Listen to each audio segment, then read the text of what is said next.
ৰুটি আৰু মটনৰ এটা কম্বোৰ অৰ্ডাৰ আহিছিলে। এয়া এনেকৈ মই ৰুটি আৰু মটনৰ কম্বো পেক কৰিলোঁ। Next order chicken fried rice full আছেনে, সেইটো ফুল প্লেটাৰ ভেজ পোলাও ৰেডি হৈ গ'ল। মই কৈছিলোঁ আপোনালোকক যে ভেজ পোলাও 2টা আছে আৰু হাফ চিকেন কাৰী, চালাড, আচাৰ। চ' এতিয়া মই এইটো পেকিঙৰ কাৰণে ৰেডি হৈ গ'ল। এয়া হ'ল ফাইনেল পেকিং।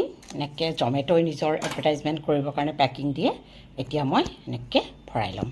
এনেকৈ পেক হৈ গ'ল। সেয়া চব পেক কৰিলোঁ, লগত চব দিলোঁ আৰু নেপকিন আৰু কাটলাৰিও লগতে দি দিলোঁ। এতিয়া আকৌ আহিলে ফ্ৰাইড ৰাইচ। এয়া মোৰ এনেকৈ এতিয়া হাফ 5টা ফ্ৰাইড ৰাইচ আহিছে, লগতে এয়া চচ আছে। চ' হৈ গ'ল, মই এতিয়া পেকিং কৰিম এইবিলাক। এয়া এনেকৈ 5টা পেকিং ৰেডি হৈ গ'ল ডেলিভাৰীৰ কাৰণে।